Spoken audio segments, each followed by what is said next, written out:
At any time did you see the initial attack on a monitor or the president? Congressman, there was no monitor. There was no real time. We got the surveillance videos some weeks later. That was the first time we saw any video of the attack. So there was I think there was a misunderstanding. I think that perhaps I'm just trying to clarify this. I may be going beyond my brief here, but I think perhaps what she meant was there audio? she was on an open. She was talking to DS people who were trying to understand what was going on. Well, I will have to say that Admiral Mullen, in briefing us, suggested that they had seen some kind of video, and that within a few moments, it was very clear that this was a very coordinated terrorist attack, and not some demonstration that had gone awry. Well, I think the surveillance video, which some of you may have seen in a classified setting, does demonstrate what happened that night. As you were dealing with the crisis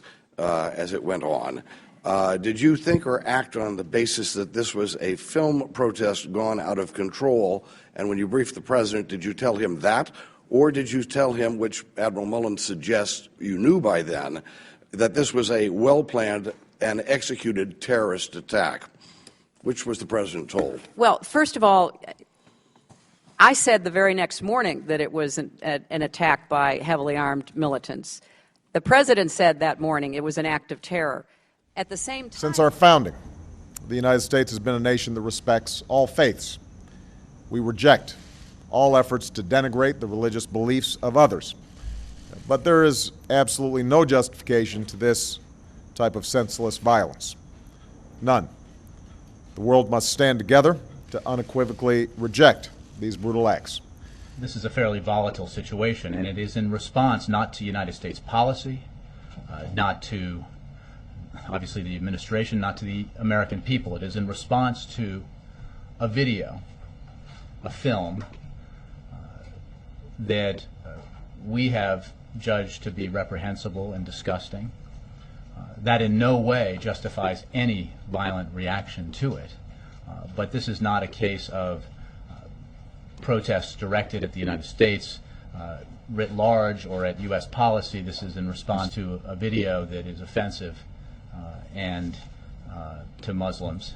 Jake, let's be clear.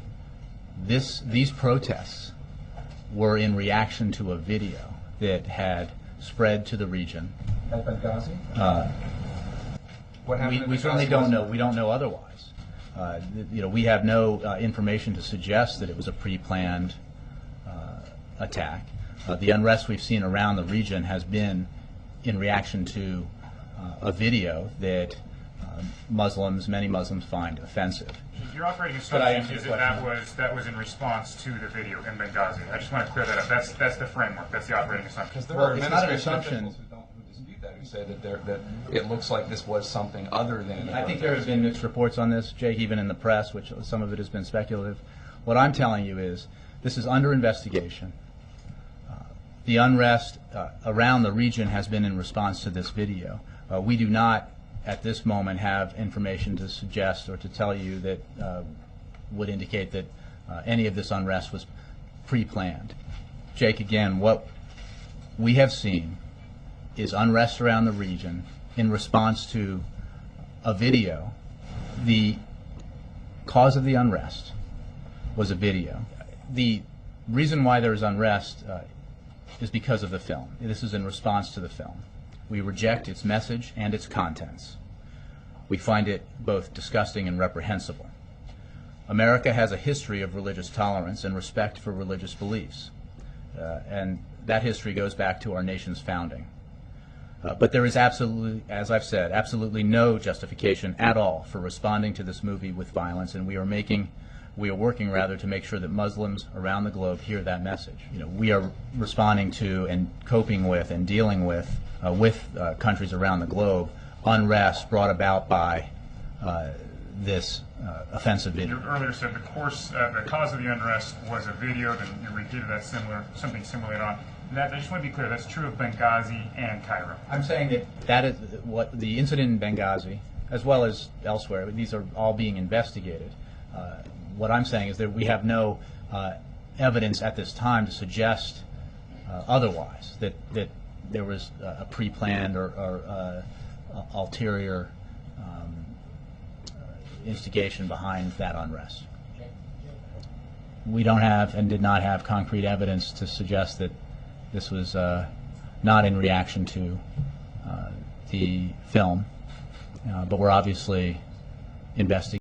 At the same time, however, I was dealing with protests against our facilities that were clearly connected to that video. Right. Yeah. So we were managing a number of such Let's just say that events. you noted that, and it can be, people do this so that you can say that you said it, but the emphasis, we all remember what the emphasis was, over and over and over again. It was repeated that we had enraged the Islamic terrorists, which, by the way, what's that do? When you say that we enraged the Islamic terrorists, that means we're at fault.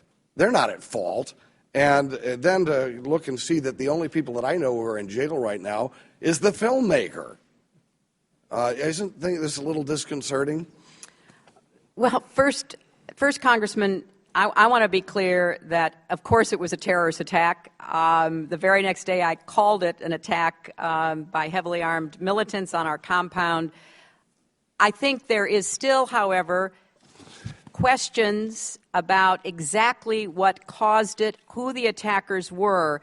The ARB, after months of research, said the picture is still very complicated, well, and I think it's worth members looking at both the unclassified and classified ARB with that in mind. I remember landing under sniper fire. There was supposed to be some kind of a greeting ceremony at the airport, but instead we just ran with our heads down to get into the vehicles. But a Reuters photo taken that day paints a different picture. Clinton shaking hands with U.S. Army officers just off the Tuzla Air Base runway, her head held high.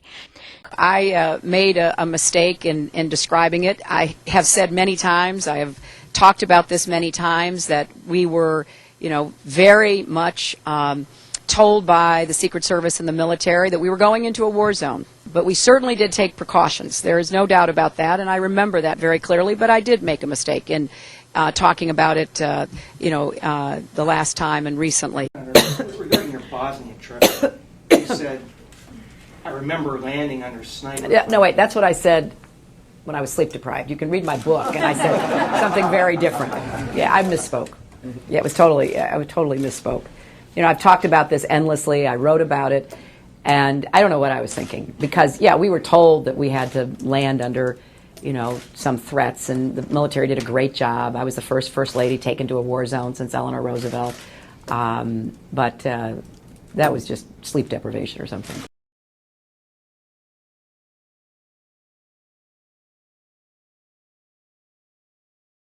I remember landing under sniper fire. There was supposed to be some kind of a greeting ceremony at the airport, but instead we just ran with our heads down to get into the vehicle.